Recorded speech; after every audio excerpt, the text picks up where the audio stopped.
Wouldn't it be nice to find a properly capable compact SUV? A car that could walk the walk as well as talking the talk. A car like this one, Subaru's 4th generation Forester. Everything about this design seems to be nicely balanced, from the shape and positioning of its unique boxer engines to the shape and positioning of its intended clientele. People who want something fashionable but don't need to make a fashion statement. People who want something tough and rugged that don't need to tackle the Rubicon Trail. So the smarter styling inside and out will go down as well as the symmetrical all-wheel drive system and the X-Mode off-road technology. It's all been very carefully thought out.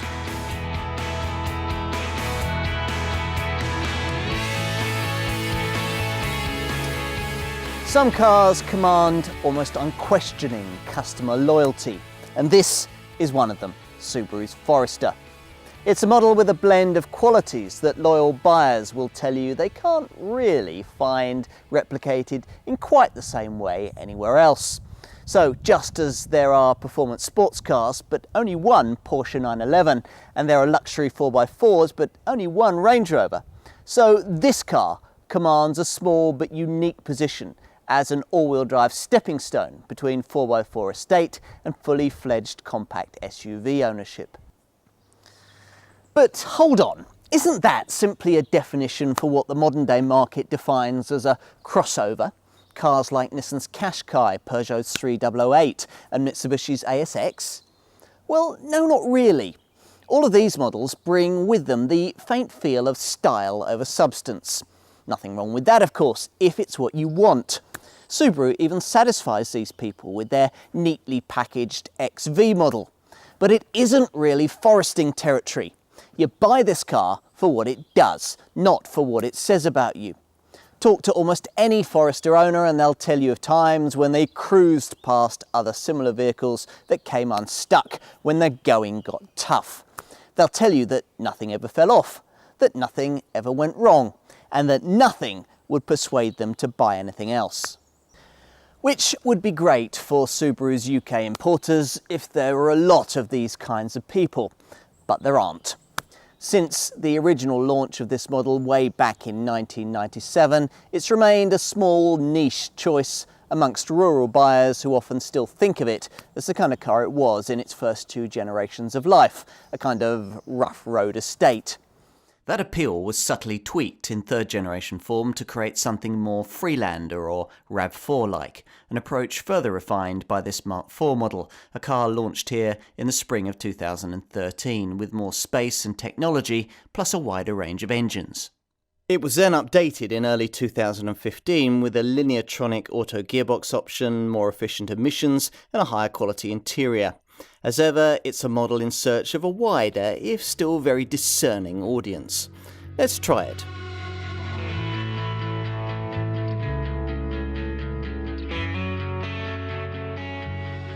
Now, Subaru has founded its reputation on the low centre of gravity offered by a horizontally opposed or boxer style engine layout where the cylinders lay flat on their sides, the pistons travelling towards each other like the fists of 2 pugilists.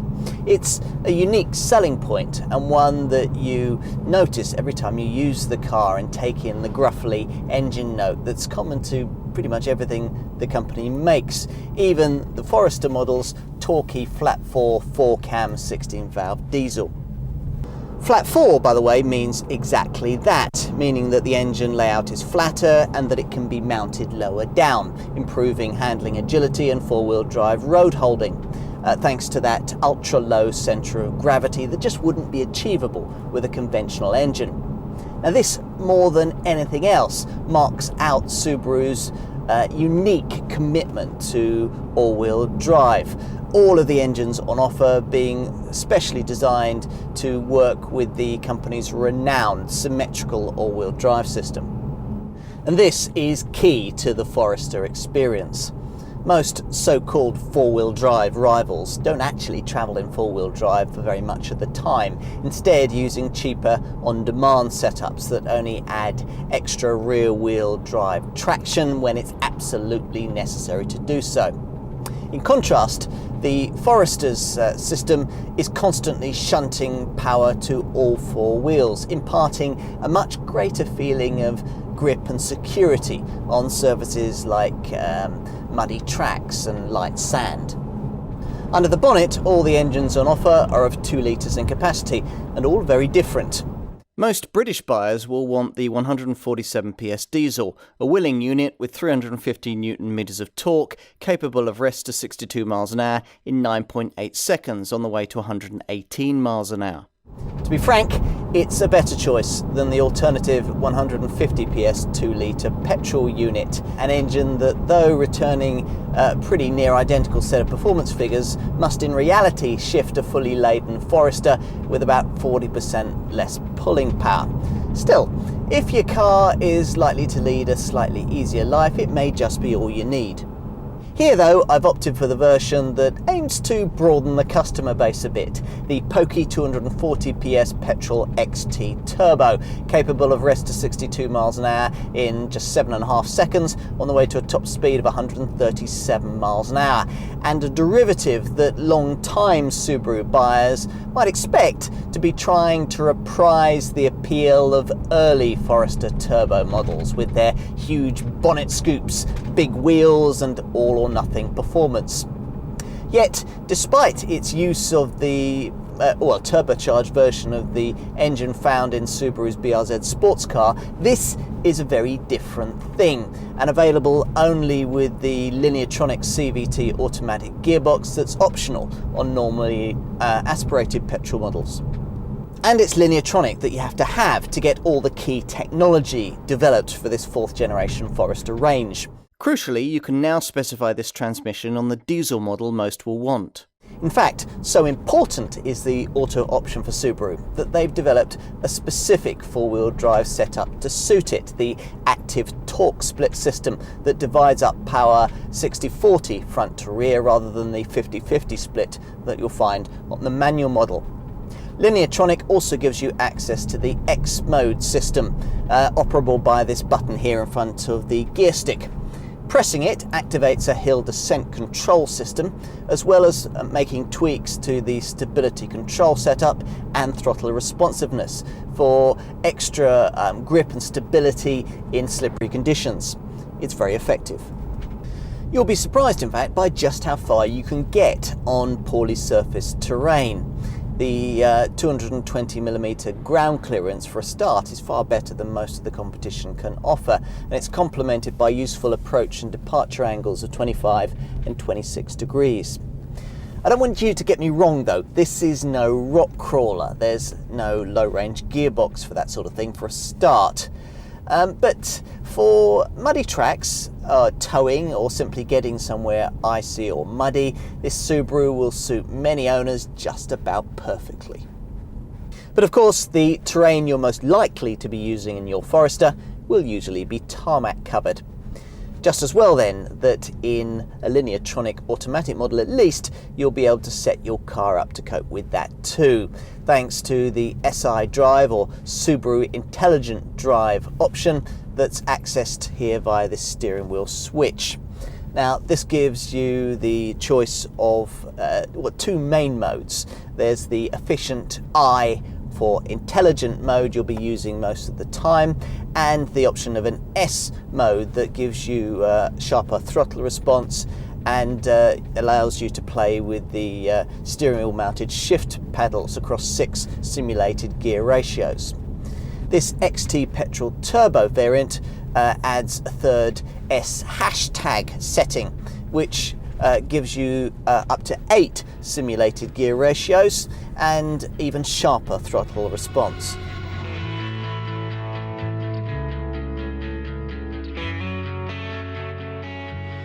So, what kind of car is this? A different one certainly from the Forester we first saw back in 1997. That car, like the Mark II model that followed it, was a rugged 4x4 estate. But Subaru already had one of those, the Outback. So in 2008, in the change from 2nd to 3rd generation, this design was repositioned as the kind of RAV4 or Freelander style compact SUV that far more people were buying. You get the impression though that this model's core customer base hasn't quite yet caught on to the fact. Hence the way that this 4th generation version takes a further step towards that kind of look. It's a pretty subtle evolution, you have to say. At first glance, after all, this Mark IV version doesn't appear much different to its predecessor, but if you'd owned one of those, you'd notice the changes pretty quickly up close. The smarter hexagonal front grille, deeper and more purposeful in this turbocharged petrol model, is flanked by bold Hawkeye-style headlamps. It's all part of a slightly taller and significantly longer and wider design that features a higher bonnet leading into a muscular shoulder line running the length of the vehicle. There's a sleeker feel too, thanks to a roofline that curves downwards towards the rear into tail lamps positioned to emphasise the body width. Perhaps the most important change though is the 25mm of extra wheelbase that brings significantly more cabin room, something you notice particularly here at the rear, where an extra 20mm of cabin width and a lower, flatter central transmission tunnel create a more comfortable space. One that's easier to get in and out of too, thanks to wider door apertures and lower side sills now covered by the door panels to stop dirt from building up and getting your clothing muddy when getting in and out. There's also more room out back in a cargo area that on this top XT model features a power operating tailgate that rises rather slowly to reveal a 505 litre load space that's 12% bigger than before and features all of these useful separated underfloor compartments, including one for the retractable cargo cover.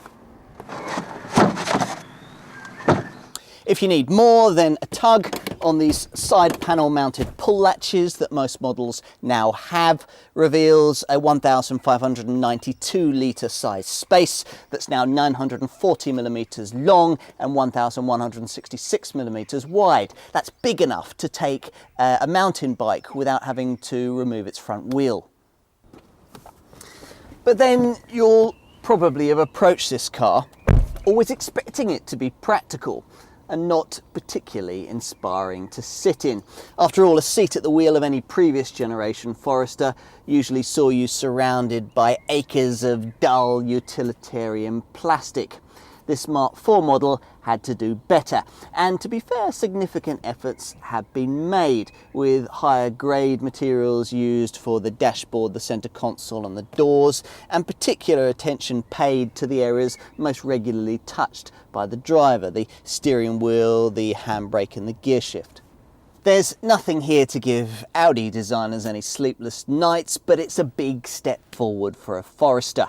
And in any case, you'd forgive this car much for its superb all-round cabin visibility and its airy, open feel, emphasised on most models by this huge extended length glass sunroof.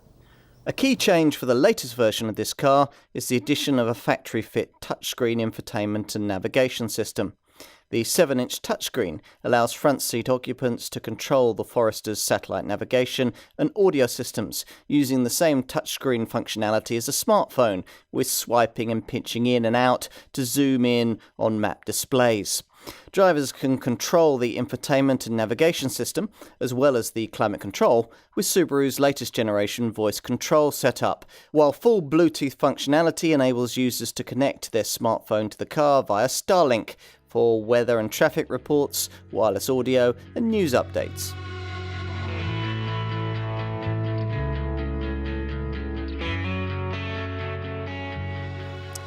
Forester pricing sits mainly in the £25,000 to £30,000 bracket, though you can pay up to around £32,000 for one. Unusually, it's the diesel rather than the petrol version that represents the most affordable way into this car, though that's only because the base diesel variant forgoes some of the equipment you'll find on all petrol models. With both 2-litre engines, petrol and diesel, there's the £1,500 option of the CVT Lineartronic automatic transmission that's standard on the XT petrol turbo model that I've been driving here. Unlike its competitors, Subaru doesn't offer a two-wheel drive option, so all models get the symmetrical all-wheel drive system that's better engineered than almost anything you'll find on the soft-roading competition. When it comes to competition for this car, well, it's quite conceivable that there will be buyers considering this model as an alternative to a capable four-wheel drive estate or a Qashqai-like crossover, essentially a rugged-looking family hatch. Now, I'm not going to do that here. Subaru already provides products in each of these market niches, the Outback four-wheel drive estate and the XV crossover. Instead, they're targeting this Forester as competition for more capable compact SUVs, notably Land Rover's Freelander, but also more lifestyle-orientated soft-roaders like Toyota's RAV4, Volkswagen's Tiguan and Honda's CR-V. So, how does this car stack up against rivals like these? If you start by considering the diesel Forester, likely to account for the majority of UK sales, you'll find that it's priced pretty similarly to its Freelander, Tiguan and CR-V rivals, but will save you around £1,500 on a comparable Toyota RAV4. In contrast, a petrol-powered Forester is a slightly pricier proposition, priced a couple of thousand above obvious rivals like Volkswagen's Tiguan 1.4 TSI 4Motion and Honda's CR-V 2-litre VTEC. But then you are getting a much more capable vehicle for your money. As for this petrol XT Turbo, well, it seems to have been pitched directly against another Tiguan, the R-Line 2-litre TSI 4Motion DSG, with almost identical pricing, performance and fuel economy. But I know which of the two I'd rather be in if conditions turn really tough. If, having considered all of this, you conclude that it is a Forester that you really want, then whichever of the all-wheel drive 2-litre boxer engine models you choose, base petrol, diesel or petrol XT Turbo, as I've got here, then you should find your car to be decently equipped. All models get automatic air conditioning, 17-inch alloy wheels, roof rails, front fog lamps, heated electric mirrors, a 4-speaker stereo system with USB and auxiliary audio input jack, Bluetooth phone connectivity and hill start assist to stop you from drifting backwards on uphill junctions. Most variants also feature niceties like automatic auto-leveling HID headlamps, power folding mirrors, auto wipers, cruise control, an 8-way power-adjustable driver's seat and one of the largest electric sliding glass sunroofs in the segment. Bear in mind that you'll need the Lineartronic auto gearbox for the X-Mode off-road system and the Subaru Intelligent Drive Vehicle Dynamics setup.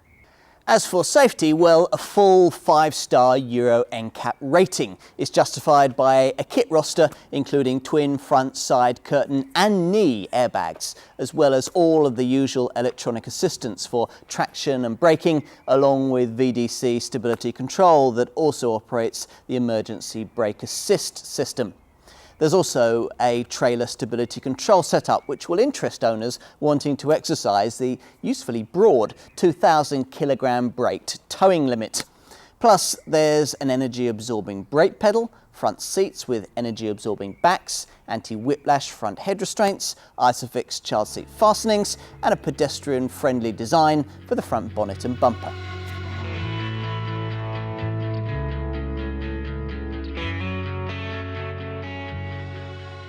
Now, normally a more capable car is a more expensive one to run.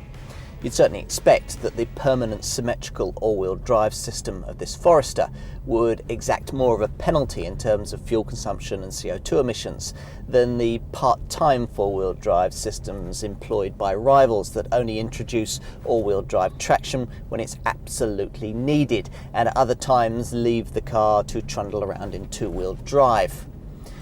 Still, thanks to enhancements on this Forester like active valve control for the exhaust and electric power steering along with low rolling resistance tyres, the figures suggest otherwise. Take the 49.6 miles to the gallon combined cycle fuel figure and 148 grams per kilometre CO2 reading you'll get from a diesel Forester. Now, that's almost identical to the readings that you'll get from direct rivals like Volkswagen's Tiguan 2-litre TDI 4Motion, the Toyota RAV4 2.2 D4D all-wheel drive, or the Honda CR-V 2.2i D-Tech. And this Subaru will take you 4 more miles on every gallon and put out 14 grams per kilometre less CO2 than its far pricier Land Rover Discovery Sport alternative. The Lineatronic diesel auto model manages 46.3 miles to the gallon and 158 grams per kilometre. Also competitive are the returns posted by petrol Forester models, with the base 150 PS version managing 40.9 miles to the gallon on the combined cycle and 160 grams per kilometre of CO2, figures that are much better than those of a comparable petrol Honda CR-V. This XT petrol turbo, meanwhile, manages 33.2 miles to the gallon on the combined cycle and 197 grams per kilometre of CO2. As you drive, a useful rotating fuel gauge keeps you in touch with how close to your average fuel consumption you're actually getting. What else? Well, insurance groupings range between Group 23 and 34, and you've got the peace of mind of a 5-year, 100,000 mile warranty.